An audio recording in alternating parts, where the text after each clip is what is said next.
بسم اللہ الرحمن الرحیم۔ کام کی بات کے اس پروگرام کی نویں نشست میں ہم آپ کے سامنے رکھیں گے سورہ حجرات کی آیت نمبر 11، جس کا مفہوم ہے: اے ایمان والو، نہ مرد دوسرے مردوں کا مذاق اڑائیں، کیا عجب کہ وہ مرد جن کا مذاق اڑایا جا رہا ہے وہ مذاق اڑانے والے مردوں سے بہتر ہوں۔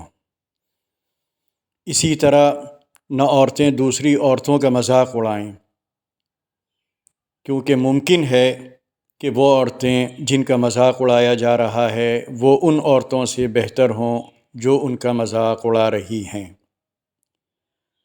اور تم لوگ نہ ایک دوسرے کو عیب لگاؤ اور نہ ایک دوسرے کو برے القاب سے یاد کرو۔ اس آیت میں مذاق اڑانے سے جن لوگوں کو روکا جا رہا ہے وہ ایمان والے ہیں۔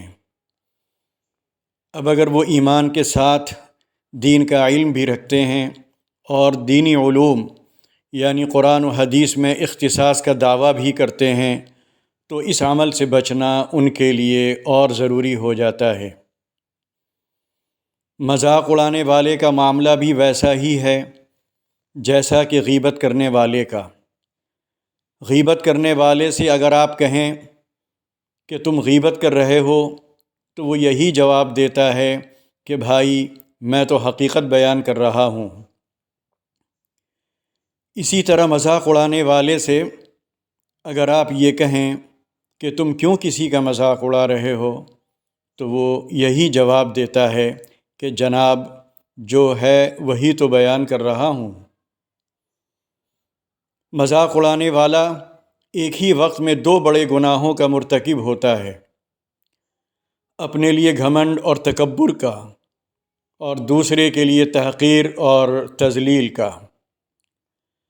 ڈرنے کی بات یہ ہے کہ اکثر دیکھا گیا ہے کہ مذاق اڑانے والا مذاق اڑاتے اڑاتے خود ہی ایک دن مذاق بن جاتا ہے۔ مذاق اور حجوں میں ایک فرق ہے۔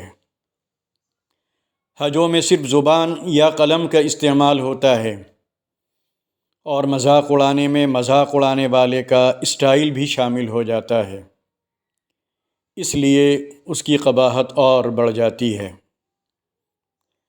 بچوں پر تو یہ اسٹائل چل جاتا ہے، لیکن بڑوں پر ہنسی کا باعث بنتا ہے۔ سنجیدہ افراد تو اس حرکت کو بالکل پسند نہیں کرتے، وہ ایسے آدمی سے کترانے لگتے ہیں، اور ایک وقت وہ آتا ہے کہ وہ اس کو اس کے حال پر چھوڑ کر کنارہ کشی اختیار کر لیتے ہیں۔ مذاق اڑانے پر آدمی اس وقت آتا ہے جب اس کو دلائل کا سہارا نہیں ملتا اور وہ چاروں طرف سے گھر جاتا ہے، جھوٹ اس کا کھل جاتا ہے، قلعی اس کی اتر جاتی ہے، تو وہ مذاق کا سہارا لے کر اپنی جھیپ مٹانے کی کوشش کرتا ہے، لیکن بات بننے کے بجائے بگڑ جاتی ہے۔ مذاق اڑانے کا مقصد کسی مخصوص شخص یا مخصوص جماعت کی تحقیر کرنا، اس کو کمتر ثابت کرنا اور دوسروں کی نظروں میں اس کو گرانا ہوتا ہے۔ اس کے پیچھے تکبر کا رویہ کار فرما ہوتا ہے۔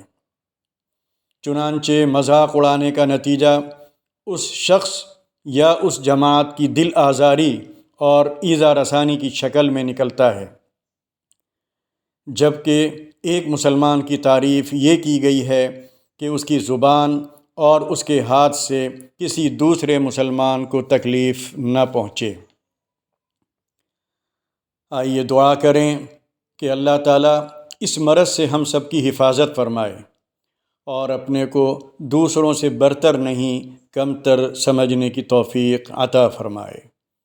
وآخر دعوانا ان الحمد للہ رب العالمین۔